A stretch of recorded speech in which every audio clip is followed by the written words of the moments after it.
주님께서 여러분과 함께 또한 사제의 영과 함께 마테오가 전한 거룩한 복음입니다. 주님 영광 받으소서. 그때 예수님께서 제자들에게 말씀하셨다. 너희 가운데 두 사람이 이 땅에서 마음을 모아 무엇이든 청하면 하늘에 계신 내 아버지께서 이루어 주실 것이다. 두 사람이나 세 사람이라도 내 이름으로 모인 곳에는 나도 함께 있기 때문이다. 그때 베드로가 예수님께 다가와 주님, 제 형제가 저에게 죄를 지으면 몇 번이나 용서해 주어야 합니까? 7번까지 해야 합니까? 하고 물었다. 예수님께서 그에게 대답하셨다. 내가 너에게 말한다. 7번이 아니라 77번까지라도 용서해야 한다. 주님의 말씀입니다. 그리스도님 참여합니다. 오소서 성령님, 7번이 아니라 77번까지라도 용서해야 한다. 안녕하세요. 오늘 예수님 말씀이 참 부담스럽죠? 아니에요? 네. 저는 참 부담스럽게 느껴지기도 합니다. 또 미워하는 사람이 있고 아직까지 용서하지 못하고 있는 사람이 있다면 이 예수님의 말씀을 외면하고 싶은 그런 마음이 듭니다. 근데 우리가 논리적으로 한번 생각해 봐요. 주님의 말씀이 나에게 어렵게 들린다면 그게 어떤 의미일까요? 내가 그만큼 하나님의 구원에서 멀리 떨어져 있다는 것이죠. 그죠? 주님의 말씀이 기쁘게 들리고 실천하고 싶다면 내가 그만큼 하나님의 구원과 은총에 가까이 있는 것이고, 그리고 그 말씀이 어렵고 부담스럽고 참 이거 하기 힘들고 나를 혼내는 것처럼 느껴지고 그렇다면 그만큼 내가 하나님 구원에서 멀리 떨어져 있는 것이죠. 그러니까 하나님의 모든 말씀은 나를 살리기 위한 그 목적을 갖고 우리들에게 주어진다는 것을 생각하면서 주님의 말씀을 들어봤으면 좋겠어요. 전 그 신학생 때 예전에도 한번 얘기했었는데 저에게 잘못했던 학사님들 생기게 되면 어떻게 했냐면 노트에다가 다 적어놨어요. 몇 날, 그러니까 몇 년, 몇 월, 며칠, 몇 시 딱 하고선 장소 한 다음에 생각나는 대로 그 학사님이 저에게 했던 행동과 했던 말들을 다 적어놨습니다. 왜 그랬을까요? 1번, 그거 읽어보면서 용서하려고. 2번, 곱씹고 곱씹고 곱씹어서 복수하려고. 몇 번일까요? 예? 2번이요? 저를 어떻게 보시길래 맞아요. 예, 복수하고 싶어서 똑같이 되돌려주고 싶어서 저학년 때 좀 그런 마음을 가졌었습니다. 근데 그러다 보니까 그 노트 제목은 없었는데 굳이 제목을 붙이자면 뭐 복수 노트 뭐 이렇게 붙일 수 있겠죠. 그 노트에 적어가는 사람들이 막 너무너무 많아지게 되는 거예요. 많아지다가 그다가 이제 그 학사님들이 잘못했던 거 제 마음에서는 이미 넘어가고 그냥 잊어버리고 지내다가 어느 순간 그거 꺼내갖고 한번 읽어보면은 이미 잊어버리고 좋은 관계를 맺고 있는데 다시 맞아 얘가 이랬었었지 나 얘랑 이렇게 잘 지내면 안 되는데 막 이러면서 그 다음 날부터 다시 인사 안 하고 말도 안 하고 막 그럼 와가지고 너 왜 그래 막 이러면 됐어 이렇게 지냈던 적이 있었습니다. 철없었을 때 군대 가기 전에. 근데 그렇게 하다 보니까 결국에 힘들어지는 사람이 누구냐? 내 자신이더라고요. 그리고 어떻게 되느냐? 그거 곱씹고 용서 안 해주면 어떻게 되느냐? 자꾸 내 마음속에서 죄 짓는 일만 벌어지게 되는 겁니다. 단죄하고 심판하고. 그죠? 상처가 클수록 우리는 용서하기 어렵습니다. 너무너무 어렵죠. 그 사람이 나한테 큰 망신을 주거나 아주 사람들 앞에서 얼굴을 못 들 정도로 나를 이렇게 구석으로 몰아넣거나 이렇게 한다면 더더욱 그 사람 용서하기 어렵습니다. 그리고 또 용서하기 어려운 것 중에 하나가 뭘까요? 돈 문제 때문에 얽히게 되면 그것만큼 용서하는 게 쉽지가 않죠. 돈 문제 때문에 얽히게 되면. 네. 저는 뭐 여담이지만 이거 또 세어가는 얘기네요. 교우들끼리 돈 거래 안 했으면 좋겠습니다. 네. 만약에 거래를 해야 된다면 예수님 말씀대로 그냥 아예 받을 마음 없이 주던가, 그게 아니면 돈 거래 안 하셨으면 좋겠어요, 저는. 네. 왜냐하면 그게 나중에 정말로 용서할 수 없는 관계로 발전되기 때문에 그렇습니다. 저도 보통 신부님들에게 이거 강론해야 되는데 큰일 났네. 돈 빌려줄 때는 받을 마음 없이 그냥 줍니다. 그냥. 네. 형이 주는 건 안 갚아도 돼 이러고 그냥 주거든요. 하여튼 그래요. 그러니까 우리가 용서하지 못하는 일들이 참 많이 벌어지게 됩니다. 그러면 여러분들에게 또 한 가지 또 질문을 해보겠습니다. 언제 여러분들은 하나님께 온 마음을 다해서 기도하게 됩니까? 우리가 보통 눈물을 흘리면서 묵주 들고 하나님께 막 절실하게 매달릴 때가 보통 언제일까요? 제 경험을 따져보면 큰 사고를 겪게 되거나, 가족 중에 누군가가 큰 수술을 하게 되거나, 아니면 막 응급실에 실려가게 되거나, 아니면 가족 중에 누군가가 죽음을 앞두고 있는 상황이거나, 또 죽음을 맞이하게 되거나, 이럴 때 보통 우리가 묵주 들고 막 하나님한테 엄청나게 매달리면서 그러면서 막 기도하게 되죠. 시키지 않아도 우리들의 믿음이 그렇게 우리들을 움직이게 만듭니다. 근데 그런 일들의 공통점이 무엇이냐면 바로 생명입니다. 생명에 문제가 생기게 됐을 때, 그때 우리는 하나님을 찾고 주님께 도와달라고 청하면서 아주 열렬하게 기도하죠. 나 혼자만 기도하나요? 아니죠. 내가 친한 사람들한테 1번 전화해서 울면서 이야기하면서 기도해달라고 도움을 요청한다. 2번 절대로 아무한테도 얘기 안 하고 나 혼자서만 그냥 기도한다. 몇 번이에요? 예? 1번이죠. 신부님한테도 얘기하고, 아는 수녀님한테도 얘기하고, 그리고 나하고 친하게 지냈던 교우들한테도 다 전화해가지고 도와달라고, 지금 큰 수술하고 있다고, 아니면 지금 교통사고 당해가지고 중환자실에 있다고 기도해달라고 막 그렇게 주변 사람들에게 다 얘기하죠. 그죠? 살리기 위해서. 내 힘으로는 도저히 할 수 없는 한계 상황을 닥치게 됐으니까 주님께 열렬히 기도하게 되죠. 그러면 우리 한번 생각해 봅시다. 내가 하나님 나라 가는 그 순간까지 절대로 용서하지 못하는 사람이 나에게 생겼다면 그거는 나에게 어떤 문제일까요? 그냥 넘어가도 될 문제일까요? 근데 그냥 넘어가도 될 문제라고 생각할지 모르겠지만, 복음서에 나오는 예수님의 비유 기억나시죠? 100달란트를 왕에게 탕감받은 사람이, 10,000달란트를 왕에게 탕감받은 사람이 자기 친구가 100달란트 안 갚는다고, 100데나리온이죠. 100데나리온 안 갚는다고 해서 어떻게 했나요? 감옥에 가둬버렸어요. 그랬더니 왕이 화가 나가지고선 내가 너에게 자비를 베풀었으면 너도 내 동료들에게 그렇게 해야 되지 않겠느냐 하면서 감옥에 가두고 마지막 한 입까지 다 갚을 때까지 절대로 거기서 꺼내주지 말라고 하시죠. 하느님이 우리들을 엄청나게 용서하고 계신다면 우리들도 하느님의 용서를 생각하면서 나도 용서할 수 있는 사람이 되어야 된다. 주님이 분명히 말씀하셨습니다.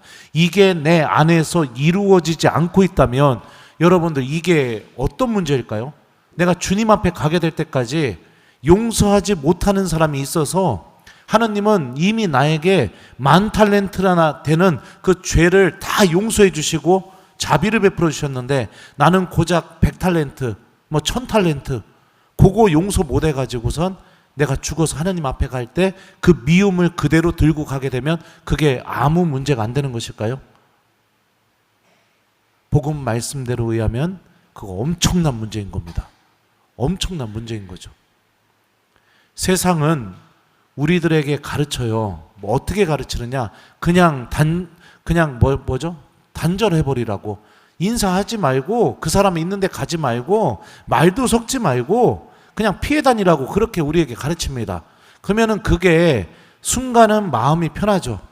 근데 중요한 게 뭐냐? 미워하는 마음은 여전히 내 안에 그대로 있습니다. 그걸 언제 확인할 수 있느냐? 그 사람이 내가 있는 곳에 나타나게 되면, 내가 그 사람과 어쩔 수 없이 무엇인가를 함께 하게 되는 상황이 벌어지게 된다면, 잊어버리고 아주 편안했던 그 마음 안에 그 사람을 미워하는 마음이 다시 살아나게 되죠. 그러니까 내가 붙잡고 있는 거예요, 그 마음을. 그러면 그 마음 그대로 들고 하나님 앞에 가게 되는 것이 엄청나게 큰 문제겠죠. 고해소에서 종종 이런 교우들의 고백을 듣습니다. 시모님, 저 사람 절대로 용서할 수 없습니다. 근데 얘기 들어보면 저도 이성적으로는 그 말 해주고 싶어요. 아우, 용서하지 말라고 그냥 만나지도 말고 대화도 하지 말고 막 그러라고. 근데 어떻게 사제가 그런 얘기를 합니까? 고해소에서. 그래서 되묻습니다. 그래서 자매님은 이 문제에 대해서 하느님께 어떻게 기도하고 계십니까? 그럼 대부분의 경우는 기도 안 하고 있다고 얘기합니다. 사랑하는 우리 교우 여러분들, 내가 용서하지 못하는 일이 벌어지게 됐다면 이거 기도거리입니다. 어느 정도의 기도거리냐? 누군가가 수술을 앞두고 있어서 울면서 나 묵주 들고 막 열심히 기도하면서 주변 사람들에게 다 연락해가지고 기도해달라고 하는 것처럼 그렇게 기도해야 되는 기도거리예요. 나를 사랑해주는 사람들, 내 편에 서주는 사람들, 항상 내 입장에서 이해해주는 사람들, 그 사람들과 모여서 내가 미워하는 사람에 대해서 험담하고 그 사람까지 같이 죄짓게 만들고, 이거는 하느님의 방법이 아닌 겁니다. 그래서 오늘 복음을 보면 용서라는 말 이전에 둘이나 셋 있는 곳에 내가 함께 있겠다. 두 사람이 마음을 다해서 기도하면 하느님께서 반드시 들어주시고 도와주신다라는 이 기도에 대한 말씀이, 예수님이 그 말씀을 먼저 하고 계시는 거죠. 용서하기 힘든 사람이 있다면 여러분들을 사랑하는 사람들에게 도움을 요청하십시오. 나 누구를 용서하지 못하고 있는데 나 이 사람 용서할 수 있는 용기가 생길 수 있도록 나랑 함께 같이 기도해 주라. 이렇게 도움을 청하십시오. 그래서 여러분들을 사랑하는 사람들이 기도하는 사람이 되게 해 주십시오. 험담하는 사람이 아니라, 같이 미워하는 사람이 아니라, 그냥 내가 겪어보지도 않았는데 같이 막 입에서 온갖 악을 쏟아내게 만드는 그런 사람이 아니라, 같이 묵주를 들고 함께 기도하는 사람이 되게 해주는 것이 여러분들 필요한 거죠. 그래서 예수님께서 이렇게 말씀하십니다. 너희 가운데 두 사람이 이 땅에서 마음을 모아 무엇이든 청하면 하늘에 계신 내 아버지께서 이루어 주실 것이다.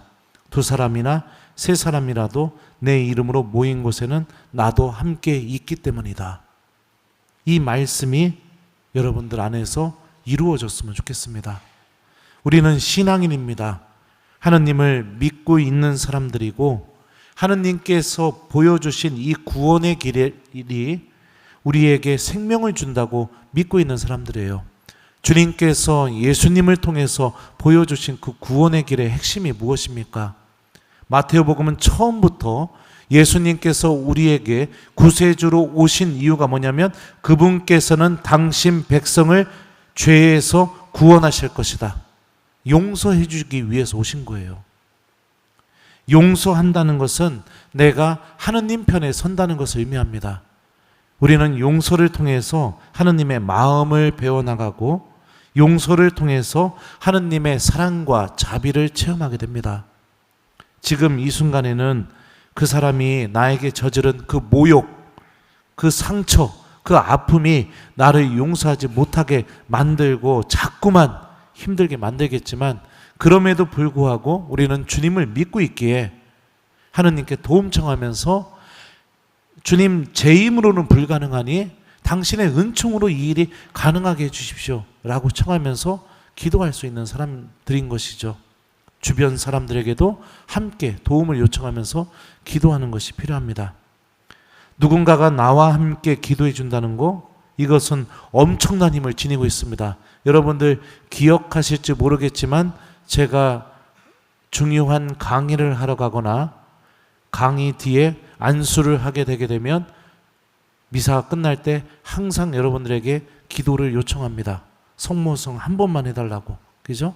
그 기도를 요청하고 안수했을 때랑 여러분들에게 기도를 요청하지 않고 안수했을 때는 은총의 양과 질이 달라지더라고요. 그래서 제가 항상 여러분들에게 청합니다. 제가 안수하게 될 때 저 참 형편없는 사람이지만 이렇게 못난 저를 통해서 하나님께서 교우들에게 필요한 은총을 다 베풀어 주시는구나. 이거를 너무나 깊게 느껴요. 그래서 주님께서 점점 저에게 기도해 줄 수 있는 사람들을 보내주시는 것 같아요. 최근에는 23분의 봉쇄 수녀원 수녀님들을 기도 부대로 얻었습니다. 그래서 요즘 제가 너무나 하나님의 은총 안에서 살아가고 있는 것 같아요. 그래서 수녀님들이 뭐라고 했냐면, 신부님은 23명의 뭐라고 썼더라? 23명의 누이들을 얻으셨으니 항상 이 누이들이 신부님을 위해서 기도할 겁니다. 이렇게 수녀님들에게 편지를 이렇게 써줬어요. 함께 기도하는 거, 여러분들 이거 엄청난 은총 갖고 있어요.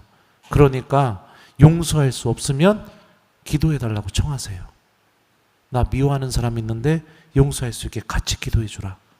험담하지 마시고. 오늘 이독서 말씀을 보면 바오로 사도가 이렇게 말하는데요. 이독서 이 말씀 바로 앞부분에 생략된 말씀이 있어요. 그게 뭐냐? 그것까지 같이 제가 읽어드릴게요. 악마에게 틈을 주지 마십시오. 여러분의 입에서는 어떠한 나쁜 말도 나와서는 안 됩니다. 그러니까 험담이 뭐 하는 거예요? 악마에게 틈을 주는 거예요. 내 마음 안으로 들어오라고. 바오로 사도는 우리가 이렇게 악마에게 틈을 주는 말과 행동을 하는 사람이 아니라 이어서 이렇게 말씀하시죠. 서로 너그럽고 자비롭게 대하고 하느님께서 그리스도 안에서 여러분을 용서하신 것처럼 여러분도 서로 용서하십시오. 하느님을 닮아서 우리가 용서하는 사람이 되라고 우리에게 말씀하고 계시죠. 어려운 거 알고 있습니다. 저는 한 사람을 용서하는데 4년인가 5년이 걸린 적도 있었습니다. 몸부림치면서 성체 앞에서 예수님한테 도저히 용서할 수 없다고 그렇게 몸부림치면서 몇 년을 그냥 기도할 때마다 하느님께 나 못한다고 그렇게 울부짖었던 적도 있어요. 근데 중요한 건 뭐냐면 기도하면서 용서할 수 없다고 얘기하는 것과 기도하지 않고 험담하면서 용서할 수 없다고 얘기하는 것은 완전히 결과가 달라집니다. 완전히 결과가 달라져요. 그러니 그 용서할 수 없다는 고백도 하느님 앞에서 예수님 앞에서 하십시오. 주님이 할 수 없다고 내가 얘기하니까 할 수 있게 만들어 주실 겁니다. 이게 우리들의 믿음이 갖고 있는 힘이죠. 사랑하는 우리 교우 여러분들, 성모님께서 언제나 우리와 함께 계십니다. 우리가 기도할 때마다 우리와 함께 기도해 주시고 당신의 자녀들인 우리에게 우리가 구원받는데 가장 필요한 은총을 하느님께 전구해 주고 계십니다. 성모님께 도움 청하고 여러분들을 사랑해 주는 사람들에게 도움 청하고 그러면서 이 하느님의 말씀이 내 안에서도 이루어져서 내가 미움과 분노 안에서 살아가면서 점점 어둠으로 걸어나가는 불행한 하느님의 자녀가 아니라 그럼에도 불구하고 하느님의 은총과 빛으로 걸어나가는 하느님의 자녀가 되는 길을 선택했으면 좋겠어요. 특별히 오늘 우리는 민족의 화해와 일치를 위해서 기도하는 시간을 보내고 있습니다. 남과 북이 분단된 지 벌써 70년이 넘어서 이제 80년으로 다가가고 있습니다. 여전히 남한은 북한의 핵무기 위협과 군사적인 도발의 위협, 언제든지 평화가 깨질지 모른다는 그런 불안 속에서 살아가고 있습니다. 북한은 시간이 지날수록 국제사회에서 고립되어 가고 있고 빈곤과 자유가 없는 그 어둠 속에서 살아가고 있습니다. 서로 용서하지 않고 단절하는 것을 선택하게 되면 어떤 결과가 주어지는지 남과 북이 지금 이 모습을 통해서 우리들에게 잘 보여주고 있습니다. 평화도 없고 불안과 미움, 분노, 걱정 이런 것들이 그냥 쏟아져 나오죠. 이런 열매들이. 남과 북이 일치하고 화해하는 게 불가능해 보입니다. 그러니 더더욱 우리들의 기도가 필요한 것 같습니다. 이 미사를 드리면서 작게는 내가 아직까지 용서하지 못하고 있는 이들을 용서할 수 있는 은총을 청했으면 좋겠고, 또 크게는 우리 모두 다 함께 남과 북이 화해해서 평화를 이룰 수 있는 지향을 갖고 이 미사를 계속해서 봉헌했으면 좋겠습니다. 숙제 드려요. 오늘 숙제는 여러분들 첫 번째는 주무시기 전에 남과 북이 화해할 수 있는 은총을 청하면서 기도하셨으면 좋겠고, 두 번째 숙제는 내가 아직까지 용서하지 못하고 있는 사람이 있다면 주님께 용서할 수 있는 도움을 청하면서 기도를 해보셨으면 좋겠습니다. 그러면 신부님 어떤 기도해야 되나요?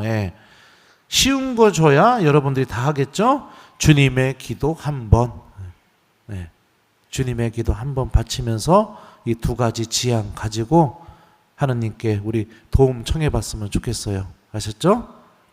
주님께서도 알고 계셔요. 우리 용서하는 거, 어려워하는 거 알고 계십니다. 그러니까 기도할 때 진짜 얼마나 많은 은총을 주실까요? 우리 그렇게 생각하면서 끊임없이 하느님께 용서하지 못하는 이들을 위해서 기도했으면 좋겠습니다.